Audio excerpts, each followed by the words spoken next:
Oggi siamo qui in compagnia con tre soci volontari dell'associazione Agorà, una rappresentanza in realtà di tutto un gruppo che ha partecipato al progetto Riconnessioni. Allora, innanzitutto buongiorno a tutti. Buongiorno. Buongiorno. Ben ritrovati. Allora, io inizio subito con una domanda per Marta. Buongiorno Marta. Buongiorno. Allora, abbiamo sentito da alcuni contributi l'importanza di stare in contatto, di restare in rete e in particolare dell'uso della tecnologia per restare in contatto gli uni con gli altri. Ma il timore per la tecnologia è un aspetto che abbiamo rilevato in tante persone. Allora, Marta, le chiedo, in base alla sua esperienza, cos'è che fa paura della tecnologia? Cos'è che mette in difficoltà per chi vorrebbe provarci? Guardi, io ho rifiutato la tecnologia per anni, ero proprio bloccata. Quando mi mettevano in mano un cellulare, per me era come avere una bomba. Io per carattere sono una persona molto radicata alle mie certezze, ho bisogno di sicurezze e non volevo cimentarmi con qualcosa di nuovo, di sconosciuto, che sconquassasse tutta la mia vita, le mie abitudini. E quando, le dico, mi invitavano a farlo, ero sempre molto restia e avevo quasi paura del cellulare. Era come se fosse una bomba per me, un oggetto sconosciuto, misterioso. Poi un'altra cosa che mi metteva a disagio era il linguaggio usato, WhatsApp, mail, tutti questi vocaboli inglesi, per me che non conosco l'inglese, era un disagio grandissimo. In terzo luogo, mi succedeva spesso di vedere tante persone che usavano a sproposito il cellulare, c'era un abuso e per essere sempre connessi rischiavano, rubavano spazio e tempo alle connessioni vere, quelle fra le persone, le connessioni autentiche, i rapporti autentici. E quindi mi mancava assolutamente la motivazione per farlo. E poi ho cominciato a frequentare il corso PRG e lì mi sono trovata in un ambiente così tranquillo, così sereno, così rilassato, fra coetanei, un piccolo gruppo di coetanei e mi sentivo supportata, mi sentivo accompagnata nel percorso, non mi sentivo affatto giudicata e ho cominciato a provare come dire, un sano disagio che mi spronava, che mi dava la molla, la motivazione per imparare. Sono stata accompagnata amorevolmente da persone molto premurose nei miei confronti e che hanno usato tanta pazienza. E così mi sono anch'io comprata il cellulare, ma ahimè era troppo tardi perché era il 21 di febbraio e poi è arrivato il lockdown e quindi io mi sentivo, ero appena alla BC, e mi sentivo completamente smarrita in questo, naufragavo in questo mare dell'ignoranza. E poi mi è stata proposta una videoconferenza e lì sono andata in panico totale. Però vi confesso che avevo voglia anch'io di imparare, mi sentivo motivata. Allora sono passata fra vari stati d'animo. Prima ero lusingata, mi piaceva imparare, poi sbagliavo e allora la stima di me andava sotto i tacchi, non volevo più riprovare, avevo di nuovo il rifiuto ancora più radicato, per qualche giorno non toccavo più il cellulare e poi soprattutto la stima di me andava a finire sotto i tacchi.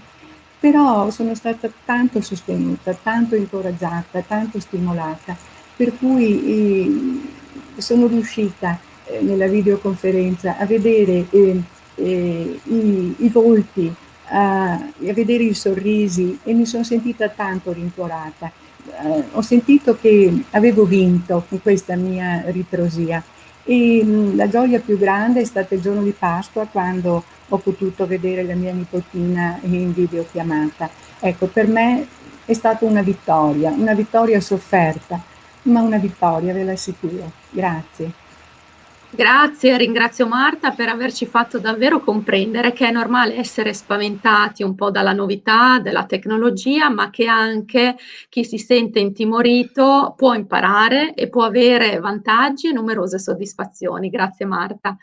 Allora, passo subito a Maurizio. Buongiorno Maurizio. Maurizio ha Buongiorno. partecipato al progetto Riconnessioni e a cui vogliamo chiedere una testimonianza su un altro aspetto. So che lei è in pensione da poco. Secondo lei è importante avere punti di riferimento per affrontare il cambiamento dell'età lavorativa all'età della pensione? Qual è la sua esperienza per vivere meglio? Qual è stata la sua esperienza per vivere meglio questa nuova età della vita? Allora, il passaggio dall'attività lavorativa alla pensione è una fase, è un momento molto delicato. Io l'avevo capito subito e avevo capito che la cosa più importante sarebbe stata quella di ricostruire delle relazioni sociali che al lavoro erano molto forti, erano molto allargate e non avrei più avuto durante la pensione. E quindi mi sono orientato subito in quella direzione. Ho avuto la fortuna, proprio dopo un mese che ero in pensione, di intercettare il corso di protagonisti in relazioni generative, e questa per me è stata una fortuna perché il corso ben organizzato trattava diverse materie tenute da professionisti, quindi non so, la salute, lo sport, l'alimentazione, i bisogni dell'anziano ed altre ancora. E quindi materie molto utili e importanti anche personalmente. Ma soprattutto il corso è stato partecipato insieme agli altri, alle altre persone, e quindi ci siamo conosciuti bene, abbiamo espresso le nostre idee, le abbiamo confrontate, e questa è stata un'esperienza molto utile che, oltre a facilitare la conoscenza tra noi, ci ha un po' aperto, insomma, ma soprattutto ci ha dato la possibilità di sviluppare delle idee, delle potenzialità, e quindi è stato veramente utile e piacevole. Oltre a questo, per me quindi è diventato il corso un po' un riferimento, che ha sostituito quei ritmi di lavoro, quegli orari che avevo quando svolgevo l'attività lavorativa. E soprattutto è stato un supporto durante il lockdown, perché ci siamo sentiti diverse volte, avevamo un gruppo WhatsApp, ci siamo confrontati, ci siamo anche organizzati, abbiamo partecipato a una videoconferenza, quindi le relazioni si sono consolidate tra di noi. Oltre a questo c'è stata la possibilità, proprio grazie al corso, di poter fare delle riflessioni personalmente. Io ho fatto delle riflessioni, quindi da un lato ci siamo dovuti difendere durante il lockdown, dall'altro però ho cominciato a pensare in positivo, proprio pensando che dopo periodi difficili, periodi bui, dopo, se si è preparati, se si è pronti, riparte una sorta di rinascita. Quindi il corso è stato veramente il riferimento più importante fino adesso, dalla pensione fino adesso. Grazie, grazie Maurizio per averci fatto capire che davvero, insomma, non si smette mai di imparare e anzi è possibile davvero farlo lungo l'intero arco della vita. Bene, allora benvenuto Mario, una riflessione anche insieme a lei. Io vorrei chiederle il rischio di isolamento e il sentimento di solitudine che investe le persone anziane può essere affrontato, ma il lockdown e questa esperienza che si sta vivendo sicuramente ha amplificato le sensazioni, appunto, così del sentirsi solo. Ci descrive la sua esperienza e come invece ha affrontato questo periodo difficile? Sì, buongiorno. Per me è stata un arricchimento di esperienza, perché ero entrato in una situazione di tristezza e di solitudine, poiché mi è mancata Francesca, mia moglie, un anno fa, dove insieme avevamo frequentato il corso per invecchiare insieme in maniera attiva, che era un po' anche un nostro programma. purtroppo la sua mancanza mi ha fatto sentire che l'isolamento che stavo già constatando per noi anziani diventava un fatto molto, ma molto preoccupante, triste. La solitudine è una cosa che non si è in grado di spiegare, perché non può essere superata neanche con questi strumenti che in qualche maniera ci aiutano a restare in comunicazione e in continuità di contatti. E cosa volete? Per me è stato riprendere un programma di vita nel quale mi sono inserito nel gruppo e nell'associazione di Agorà, nel gruppo che stiamo frequentando ancora oggi, ed è per me una esperienza nuova di vita vissuta, allargata, per poter in qualche maniera esserci d'aiuto. Per superare quelle che può essere la freddezza della tecnologia, che sicuramente non può sostituire il rapporto umano, che deve essere vivo, deve essere fatto di contatti, deve essere fatto di relazioni. Lo può facilitare sicuramente, soprattutto alla nostra età.